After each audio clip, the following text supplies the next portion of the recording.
Hi everyone, I am the founder of the Grey Blind Owl. Today we will learn to associate pointers directly with functions themselves, not with classical variables. So, why do we need such an association?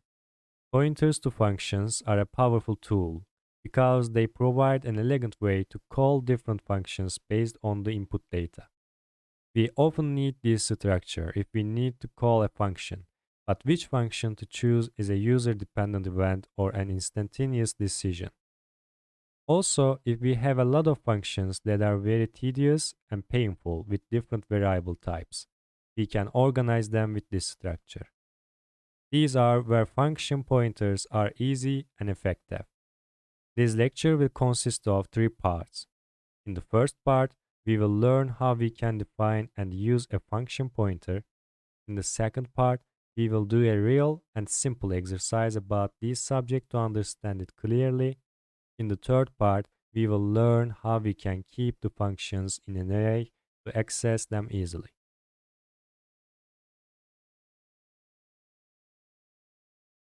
We include our library hashtag include stdio.h.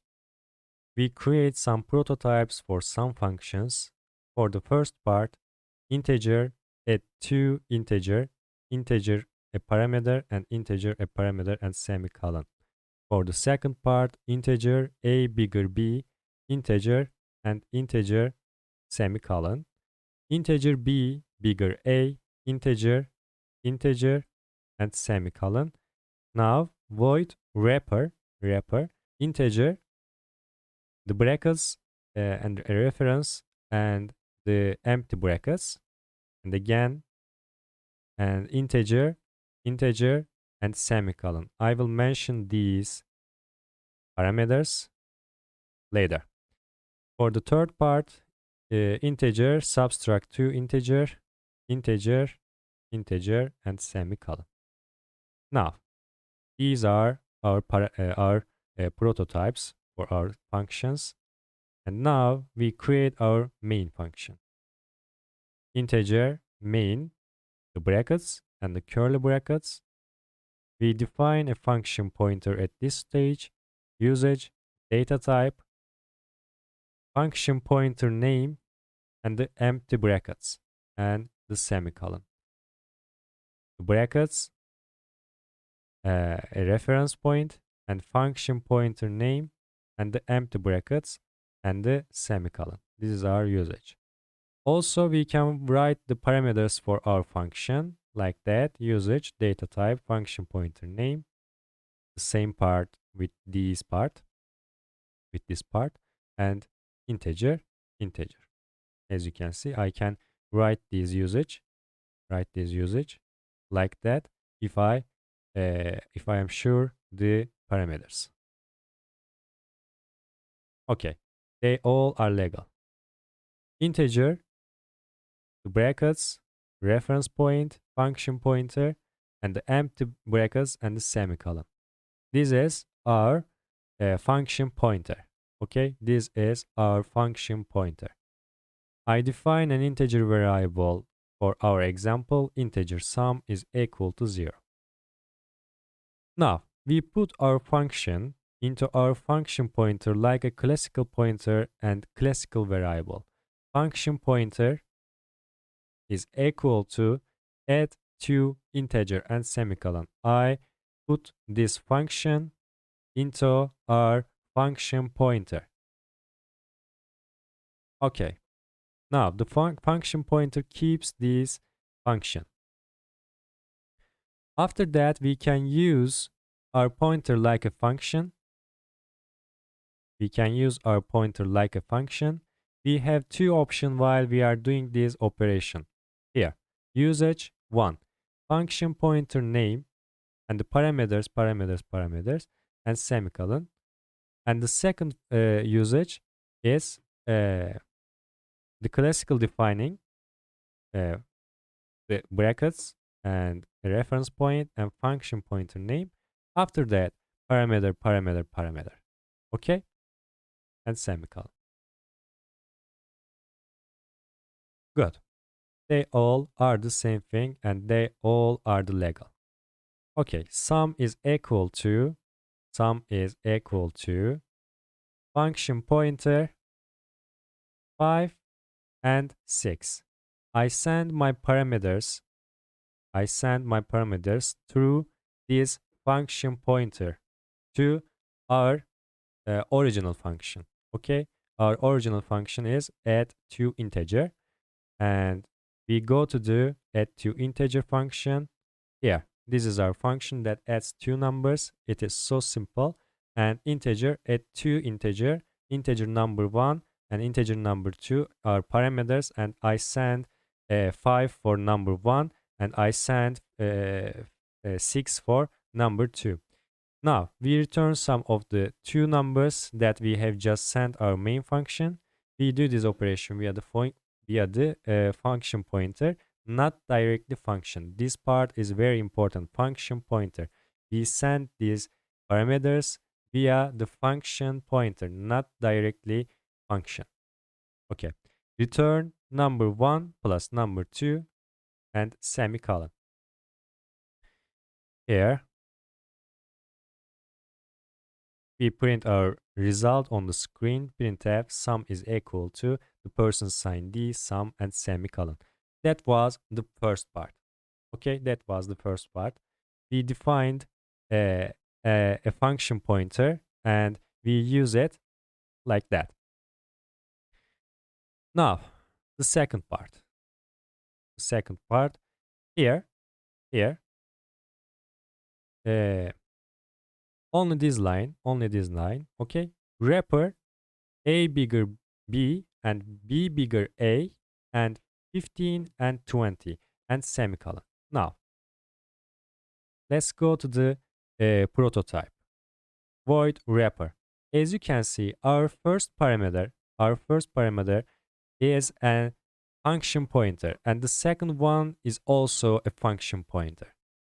And we can write the function pointers like that in the prototypes. Integer, the brackets, a reference point, no name, and the empty brackets. This is our function pointer prototype.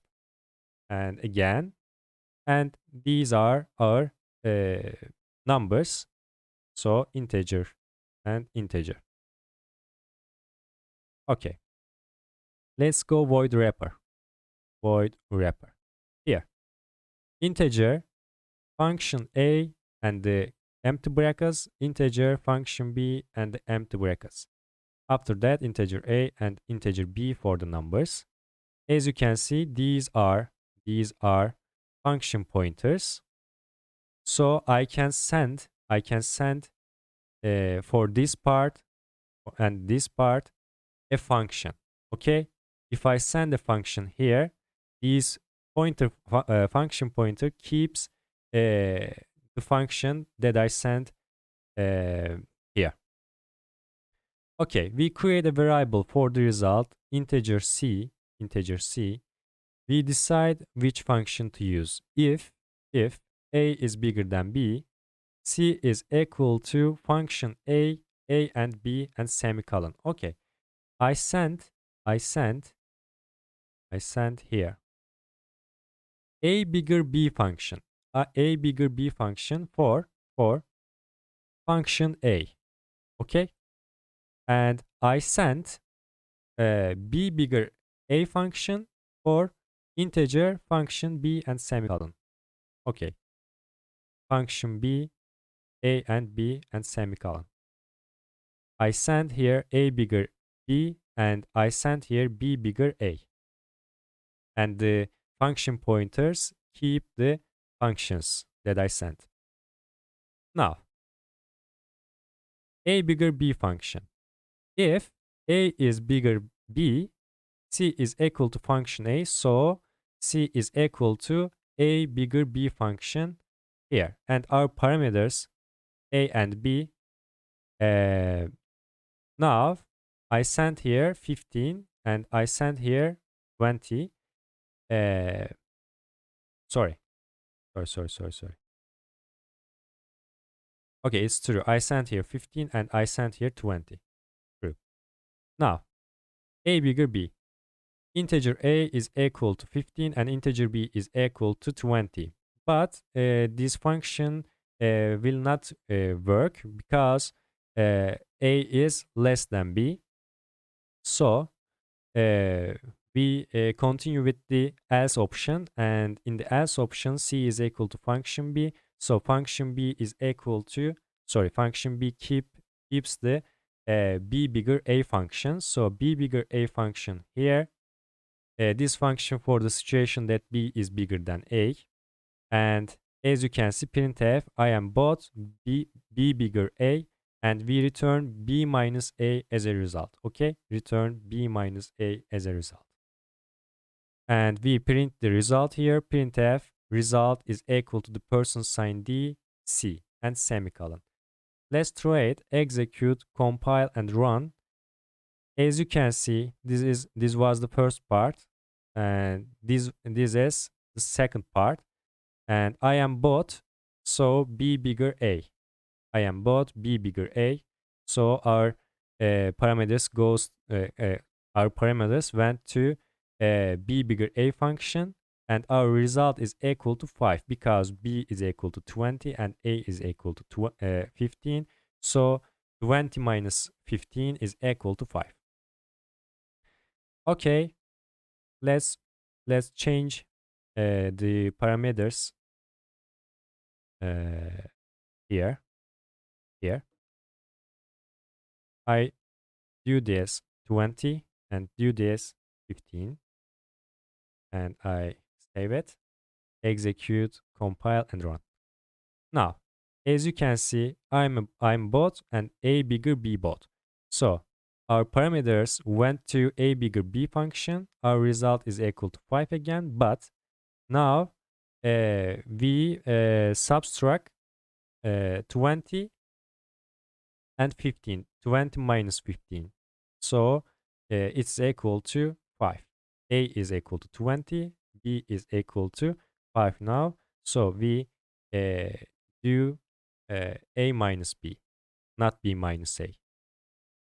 Okay.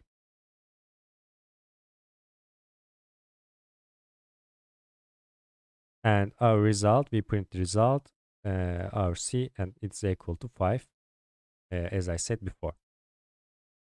That was the second part. Now we will continue with the third part. Here. We define two variables for sum function and sub function. So integer sum result is equal to 0 and sub result is equal to 0. We create a function pointer array here. Usage, the brackets, a reference point, function pointer array name, and the square brackets, and limit number, the empty brackets, and semicolon. With this definition, we can organize our functions that are in the same group. Like that, integer, the brackets, a reference point, function pointer array, the limit number, so 2, and the empty brackets and semicolon. We put our functions into our array. Now here, so function pointer array 0, index 0 is equal to add 2 integer. Okay. After that, function pointer array 1, our second element, subtract 2 integer and semicolon. Now, we send our parameters to our function via our function pointer array. We send our parameters to our functions via our function pointer array.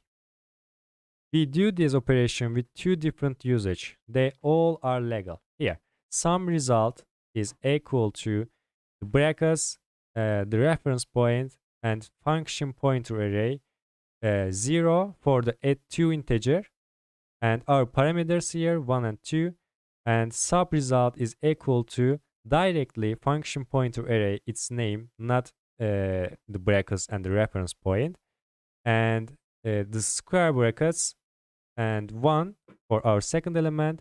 So our second element is equal to subtract 2 integer function, and our parameters here, and semicolon. We print some result and sub-result on the screen now.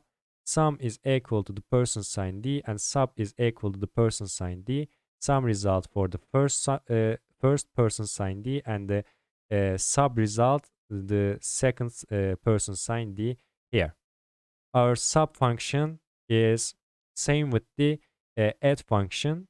So as you can see, there is only one difference and it's here, minus. Okay. So we print it here. Sum is equal to 3, 1 plus 2 is equal to 3, and sub is equal to negative 1. So 1 minus 2 is equal to negative 1. And we finish our program here, return 0. That is it for this week. Next week, we will talk about the recursive functions.